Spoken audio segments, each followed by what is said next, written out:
നിങ്ങൾക്ക് എല്ലാവർക്കും മിസാസ് കിച്ചണിലേക്ക് സ്വാഗതം.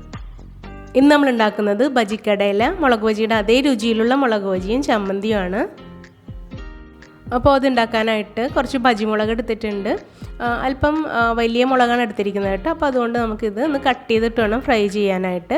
അപ്പോൾ ചിലത് ഇതുപോലെ രണ്ടാക്കിയാണ് നമ്മൾ കട്ട് ചെയ്യുന്നത്, ചിലത് മൂന്നാക്കിയും കട്ട് ചെയ്യുന്നുണ്ട്. 3 or 4 ഒക്കെ ആക്കി നമുക്കിത് കട്ട് ചെയ്തെടുക്കാം.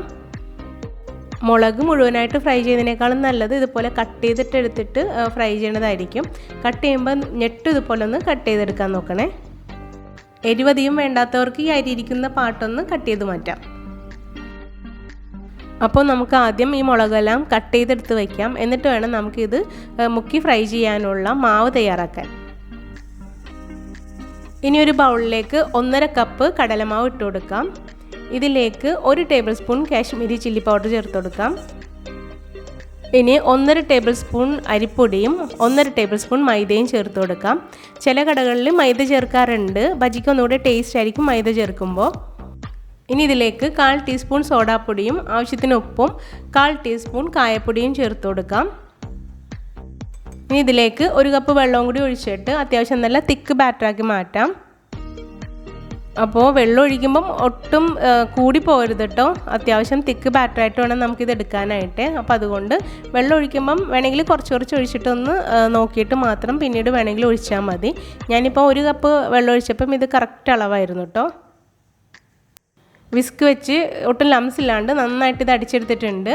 കുറച്ച് കളറിൻ്റെ കുറവുണ്ടായിരുന്നു. അപ്പോൾ അതുകൊണ്ട് ഞാൻ 1/2 ടേബിൾ സ്പൂൺ മുളക് പൊടിയും കൂടി ചേർത്ത് കൊടുക്കണേന്. ബജിക്ക് നല്ല കളർ കിട്ടാനായിട്ട് ചിലർ റെഡ് ഫുഡ് കളർ ചേർക്കാറുണ്ട്. ബജി കടക്കാരൊക്കെ ചിലവരങ്ങനെ ചെയ്യാറുണ്ട്. നമുക്കത് ചെയ്യേണ്ട ആവശ്യമില്ല. ഈ ഒരു കളർ മതിയാകും. അപ്പോൾ അതാ ഈ ഒരു തിക്നെസ്സിൽ നമ്മൾ ബാറ്റർ എടുത്തിട്ടുണ്ട്. ഇനി നമുക്കിത് ഫ്രൈ ചെയ്യാനായിട്ട് ഓയിൽ ചൂടാക്കാൻ വയ്ക്കാം.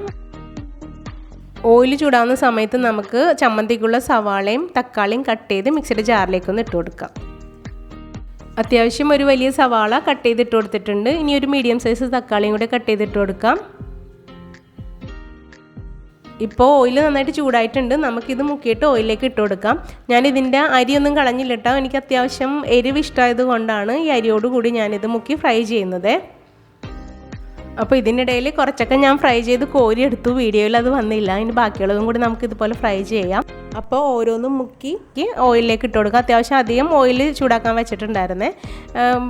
3-4 ഒരുമിച്ചിട്ട് ഫ്രൈ ചെയ്യാൻ വേണ്ടിയാണ് കുറച്ചധികം ഓയിൽ ചൂടാക്കാൻ വെച്ചത്. ഇത് പെട്ടെന്ന് തന്നെ മുരിഞ്ഞ് കിട്ടും. നമുക്ക് ലോ ടു മീഡിയം ഫ്ലെയിമിലേക്ക് വെച്ചിട്ട് ബാക്കിയുള്ള ചേരുവയും കൂടെ ചേർത്തിട്ട് നമുക്ക് ആ ചമ്മന്തി ഉണ്ടാക്കാം. അപ്പോൾ തക്കാളിയും സവാളയും മിക്സിയുടെ ജാറിലേക്ക് ഇട്ട് കൊടുത്തല്ലോ. ഇനി ഒരു പച്ചമുളക് ഇട്ട് കൊടുത്തിട്ടുണ്ട്. നല്ല എരിവുള്ള പച്ചമുളകാണ്, അതാണ് ഒരെണ്ണം ഇട്ട് കൊടുത്തത്.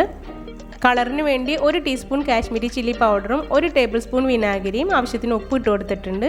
ഇനി നമുക്ക് നന്നായിട്ടൊന്ന് അടിച്ചെടുക്കാം. അപ്പോൾ ചട്നി റെഡി ആയിട്ടുണ്ട്. കടയിൽ നിന്നും കിട്ടുന്ന അതേ ടേസ്റ്റാണ്. അപ്പോൾ ദാ മുളകിൻ്റെ ഒരു സൈഡ് മൊരിഞ്ഞ് വന്നിട്ടുണ്ട്. നമുക്കിതൊന്ന് മറിച്ചിട്ട് കൊടുക്കാം. അപ്പോൾ ഇതുവരെ ഈ വീഡിയോ ഇഷ്ടമായാലും തീർച്ചയായും ലൈക്ക് കൊടുത്തേക്കണം. ഈ ചാനൽ സബ്സ്ക്രൈബ് ചെയ്യാത്തവർ സബ്സ്ക്രൈബ് ചെയ്തതിന് സപ്പോർട്ടും കൂടെ ചെയ്തേക്കണം. മിസാസ് കിച്ചൻ്റെ മറ്റു വീഡിയോസും കണ്ട് റെസിപ്പീസ് എല്ലാം ട്രൈ ചെയ്യണേ. അപ്പോൾ ഇരുപുറവും മൊരിഞ്ഞ് വന്നിട്ടുണ്ട്. നമുക്കിനി ഇത് കോരിയെടുക്കാം. അപ്പോൾ തീർച്ചയായും നിങ്ങളെല്ലാവരും ഇത് ട്രൈ ചെയ്ത് നോക്കണം. നിങ്ങളുടെ അഭിപ്രായങ്ങളും നിർദ്ദേശങ്ങളും തീർച്ചയായും കമൻറ്റ് ബോക്സിൽ അറിയിക്കണം. Thank you.